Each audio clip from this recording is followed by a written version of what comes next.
Isabella is my name, and I never imagined that I would be the one holding things together. At 27, the majority of people my age are preoccupied with their jobs or personal lives. Here I am, however, attempting to balance my personal life with providing for nearly all of my family's need. Isabella, honey, Pio's therapy bill came in today. Last Sunday, I heard my mother's voice crackle over the phone. We had been talking about the same thing for months. She trailed off. I know you've already helped so much, but... With a sigh, I held the phone between my shoulder and ear and opened my banking app. How much this time, Mom? Living here hasn't been easy, but the tale of how we got here is straightforward. 3 years older than I am, my sister Katie experienced what my mother refers to as a career setback a year ago. That's a good way to say it. In actuality, when Katie didn't receive the promotion she desired, she completely lost it. Burning bridges faster than a wildfire, she quit on the spot rather than handle it professionally. I can't believe they picked Brianna over me. That day, Katie had cried into my shoulder. Are you aware of my length of employment there? How much have I tried? I recall listening to her tirade while I sat in my brand new apartment, which I was thrilled to rent after graduation. I hoped she would settle down in a few weeks and possibly land a better job. That was not the case. She processed everything for 7 months, then 7 more months of applying to specific jobs only. My parents justified her unemployment in this way. I was in charge of ensuring sure my parents' bills were paid, their refrigerator was stocked, and Katie could continue to attend her 4 weekly therapy sessions. Mom would comment, the therapy is really helping her, as I deposited yet another portion of my money into their account. She's getting better. Advancement? All I could see from where I stood was more money going out of my bank account. I noticed my sister lounging around the house where we grew up, looking through job postings with absurd requirements, such as those that offered limitless vacation time and 5-day weekends. At the same time, I was taking on more customers, working overtime at my marketing job, and seldom getting any rest. For all of us, the past year has been tiring. Every time Katie rejected a job offer because she was not good enough, I could feel the stress on my parents as well. Mom's face had more worry wrinkles, and Dad's shoulders drooped lower. Looking at my tired parents, I knew we all needed something good to look forward to. That's when I started planning a trip to Rome, just for the 3 of us. I spent weeks organizing everything down to the smallest detail, the perfect hotel, private tours, and experiences just for them. A cheese tasting tour for Mom. She had always dreamed of trying real Italian cheese. A vineyard and wine tour for Dad. He loved a good glass of red. I thought this trip would be perfect, a way for us to forget the stress and create happy memories. I imagined us walking along Trastevere, sharing wine at cozy cafes, and finally seeing my parents smile again without worry on their faces. But life can change in a second. One moment, I was driving to meet a client, thinking about my presentation and our trip the next day. The next, there was a loud crash. The screech of metal. Then nothing. I don't remember much about the accident. Just bits and pieces. Sirens. Paramedics talking. Bright lights overhead. When I fully woke up, I was in a hospital bed. My whole body ached like one giant bruise. The doctor said I needed emergency surgery, but it had gone well. Still, I wouldn't be leaving anytime soon. You're very lucky, a nurse told me as she adjusted my IV. The airbag saved you for the worst of it, but that other car hit you hard. I was still groggy when my parents and Katie walked into the room. Mom was holding her favorite travel purse, the one she bought just for the Rome trip. Seeing it made my stomach drop. I'm so sorry, I said, my voice scratchy from the breathing tube. We'll have to postpone the trip. Don't worry, I'll cancel everything today, and we can go when I'm better. I expected them to be understanding, maybe even a little disappointed, but still supportive. But what happened next? I wasn't ready for. Instead of comfort, my mom spoke in an oddly calm voice. Oh, there's no need to cancel anything, honey. I blinked, sure that the painkillers were making me hear things wrong. What? Your dad and I have been talking, she said, adjusting her purse strap. We think we should still go. You can rest here, and we'll take Katie with us instead. Her words hit me harder than the car that crashed into me. I stared at them, waiting for someone to say it was a joke.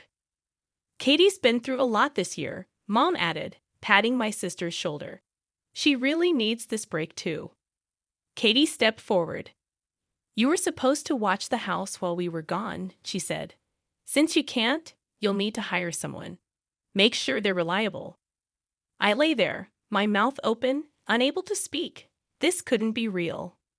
My own family was standing there, talking about their vacation while I was lying in a hospital bed, less than a day after major surgery.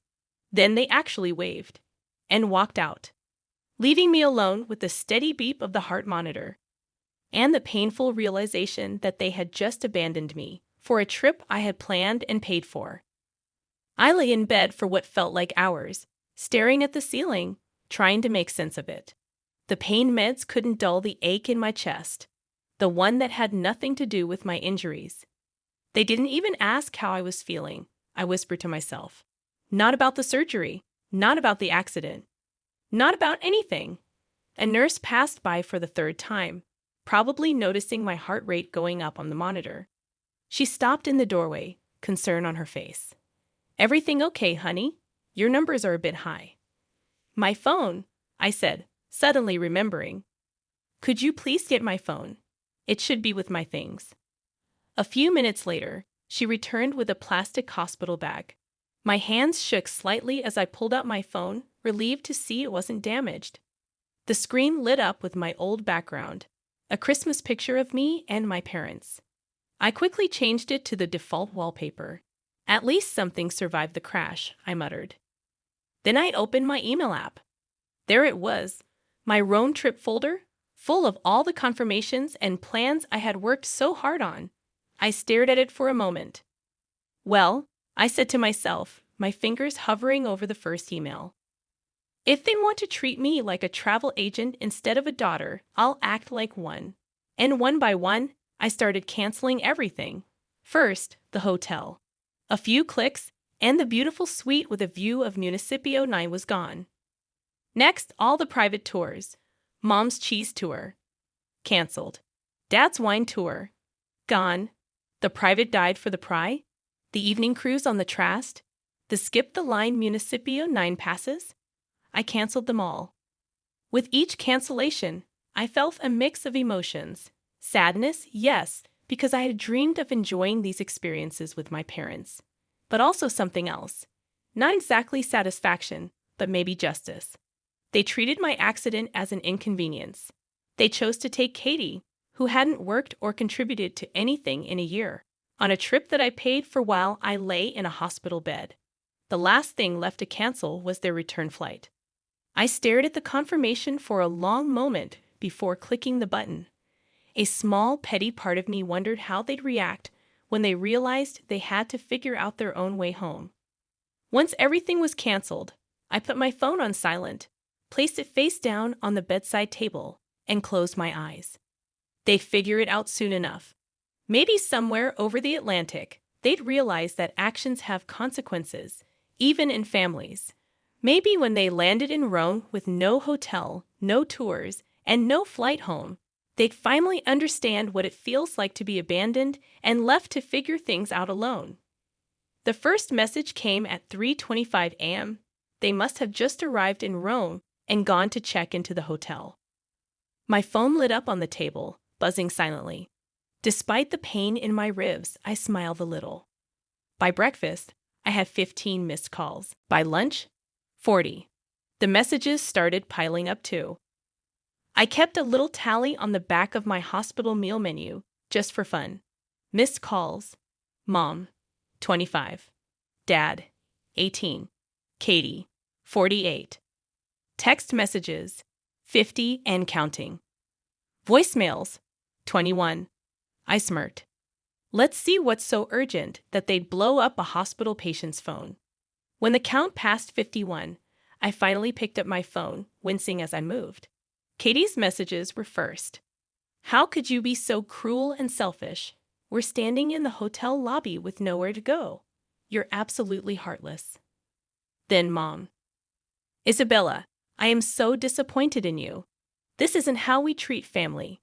We've never done anything like this to each other before. I don't understand why you're doing this to us. We're your parents. I stared at the screen, shaking my head. Now they wanted to talk about family? I couldn't help but laugh, even though it hurt my stitches. We've never done anything like this to each other before. Really?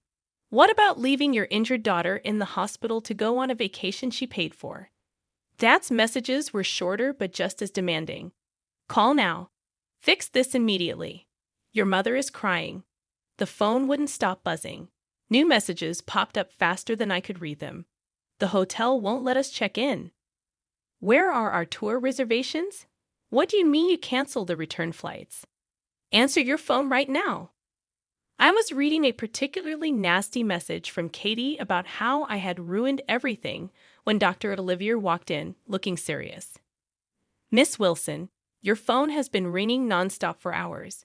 This is a hospital, not a call center. We need a quiet environment for all our patients. I felt my face heat up with embarrassment.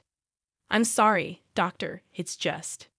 Before I knew it, I was explaining everything: the accident, the road trip I had planned, how my family reacted, and how I canceled everything. He listened carefully, his expression growing more and more concerned. Then my phone rang again. My mom's name flashed on the screen. Without hesitation, Dr. Olivier picked it up. Hello, this is Dr. Olivier from Memorial Hospital. I need to ask you to stop calling. Your daughter needs rest and is about to have a second surgery. Even from across the room, I could hear Mom's sharp voice through the speaker. I don't care about any operation. Put my daughter on the phone right now. She needs to fix what she did to us. Dr. Olivier's face shifted, first shock, then disbelief, then anger. Without another word, he hung up. I'll be keeping this until after your surgery, he said firmly, slipping my phone into his pocket. You need to focus on healing, not dealing with this. For the next few days, everything was a blur of pain meds and sleep. Without my phone, I had no idea what was happening with my family in Rome. But honestly, the silence was healing in its own way. But life has a funny way of surprising you. Knock, knock. On my 4th day after surgery, Corrine from marketing peeked into my room. We brought contraband, she whispered with a grin. She and Nick from accounting sneaked in real coffee from the cafe down the street. The next day, Brittany and James from my team showed up with magazines and office gossip. The day after that, my cousin Mary, who I hadn't seen in months, came by with homemade soup. We've got a schedule worked out, Brittany said, holding up a color-coded spreadsheet on her tablet. Someone from the office will stop by every day. We can't have our best project manager getting lonely. For the first time in a long time, I felt cared for. I felt tears fill my eyes. You guys didn't have to do this. Oh, please. James waved off my protest. After all the times you've helped us out, this is nothing. Even my boss, Mr. Ryan, had called the hospital himself. Isabella, don't worry about a thing, he said in his usual gruff voice, though it sounded softer than usual. The accident happened during work hours, so our insurance covers you. You'll get a good payout. It should help with your recovery and more. On my 5th day without my phone, Dr. Olivier returned and placed it on my bedside table. I think you're strong enough to handle this now, he said, but I'd understand if you wanted to leave it off a little longer. I picked it up with shaking hands. Over 125 missed calls, countless texts, dozens of voicemails. I started reading from the beginning, watching how their messages changed over time. The first ones were pleading, Isabella, you have to understand our side. We're family. We can work this out. Then came the guilt trips. How could you embarrass us like this? We don't deserve this treatment. And finally, the anger. You won't believe the dump we're staying in, Katie wrote. There are bed bugs. Dad's sleeping on a cot. We hear gunshots at night. Mom's messages were just as dramatic. We can barely afford food. We're eating from street vendors like homeless people. We haven't gone on a single tour or seen anything properly. Is this what you wanted? To make your parents suffer?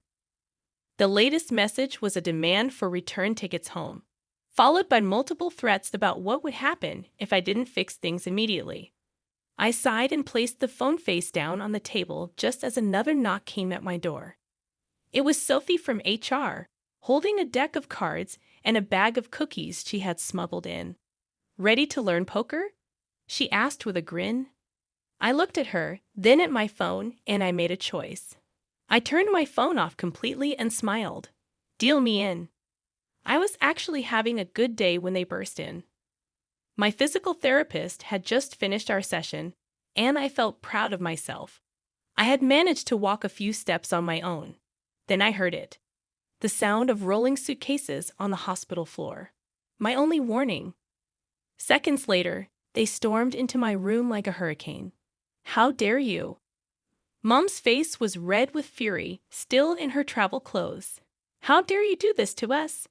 Right behind her, Katie dragged her designer suitcase, eyes blazing. The suitcase Katie was dragging, I had bought it for her last Christmas. Dad stood in the doorway, looking both angry and embarrassed. Nurse Kate, who had been adjusting my IV, quickly stepped between them and my bed. "Lower your voices. This is a hospital, not a circus tent." But they didn't listen. 3 weeks of frustration exploded out of Katie like a burst dam. "She's fine." Katie threw her hands up, motioning around my private hospital room. "Look at her, lying in a clean bed, getting 3 meals a day while we suffered." Something inside me snapped. Maybe it was the painkillers giving me courage. Or maybe I had finally had enough. Suffered? My voice was quiet but sharp. "Let's talk about suffering, shall we?" The room fell silent. For the past year, I have worked myself to exhaustion, paying the bills, buying groceries, covering Katie's therapy sessions, while she sat at home, turning down perfectly good jobs because they weren't perfect enough. Mom opened her mouth to speak. I raised my hand. Not this time. I planned this trip as a gift. I spent months organizing everything. I paid for it all with my own money. Then I got into a serious accident and needed emergency surgery. And what did you do? Did you ask how I was feeling? Did you care if I was okay? No. You took Katie, the person who hasn't contributed a single penny to this family in over a year, on my vacation while I lay in a hospital bed. I could see the first flickers of shame on Mom's face, but it didn't last long. "You can afford to go to Rome any time," she snapped. This might have been our only chance. Then Katie, my own sister, delivered the final blow. "Besides, you might have been left disabled after the accident. Then you definitely would have canceled everything. That's why I convinced Mom and Dad we should go while everything was still paid for." The room went dead silent. Even Mom looked shocked. My fingers trembled as I reached for the call button. The speaker crackled. "Security, please. I need 4 people escorted out of my room, and I want them added to the restricted visitors list." "Isabella, don't you dare," Mom started, but it was too late. 3 security guards stepped into the room. "This patient is recovering from major surgery," one of them said firmly. "I'm going to have to ask you to leave." I watched as they were led away. Mom's angry voice echoed down the hall. Dad's silence said everything. Katie's protests faded as they disappeared from sight. The next day, I did something I should have done months ago. I blocked their numbers, all of them. My finger hovered over Dad's contact for a moment longer than the others. But in the end, his silence had been just as painful as their actions. Then I opened my banking apps. I canceled all the automatic payments I had set up for my family. No more monthly transfers for Katie's therapy. No more paying their utility bills. No more grocery money. I felt lighter, like a weight had been lifted off my shoulders. For the first time in a long time, I could breathe. 3 weeks later, I was discharged from the hospital. When I finally got home, my apartment felt like a sanctuary. My work friends had cleaned it, stocked the fridge, and even put fresh flowers on the kitchen counter. No family drama. No guilt trips. No financial demands. Just peace and quiet. I focused on getting better. I did my physical therapy exercises. I started working remotely. Slowly, life fell into a rhythm, one that didn't revolve around fixing my family's problems. Then, about a month after I left the hospital, my phone buzzed with messages from cousins and family friends. Mom had taken her complaints to Facebook. "My own daughter has abandoned us in our time of need," she wrote. "After everything we've done for her, she has turned her back on her poor, struggling parents. Katie can't find work, bills are piling up, and Isabella won't even return our calls." Some of her friends, who didn't know the truth, jumped in to comfort her. How terrible. After raising such an ungrateful child, family should always come first. I'll pray for your daughter to come back to you. I was about to close the app when a new comment popped up. It was from my cousin Mary. "Aunt Linda, are you seriously playing the victim? You left Isabella alone in the hospital after her car accident to go on a vacation she paid for. You took Katie instead of supporting your injured daughter. We all know what really happened." Then more relatives started commenting. They shared details. How I had supported my parents for a year while Katie refused to work. How I had planned the Rome trip as a gift. How they had visited me in the hospital while my own parents were off touring Europe. 3 days later, the post disappeared. But by then, screenshots were already spreading in the family group chat.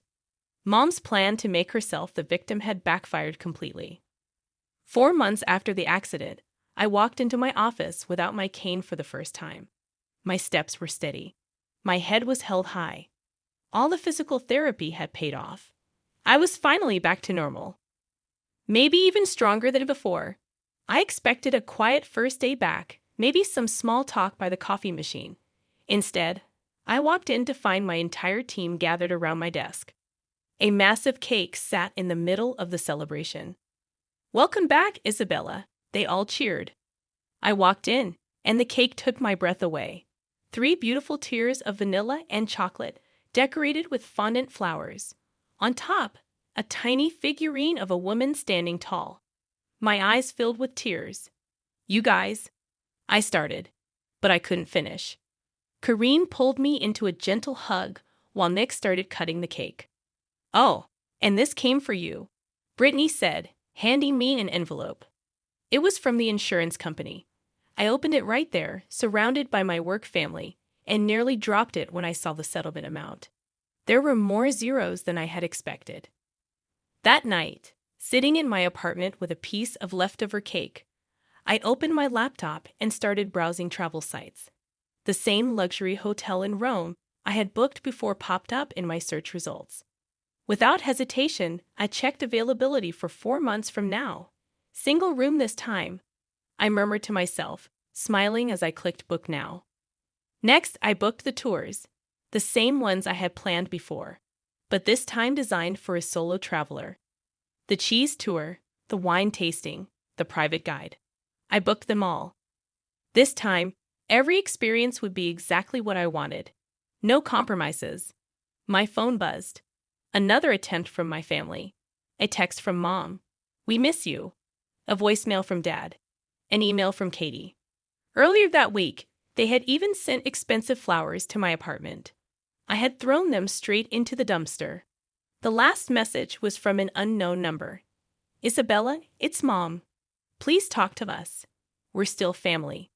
I deleted it without responding. Turning back to my laptop, I saw the confirmation emails rolling in. Hotel, tours, flights.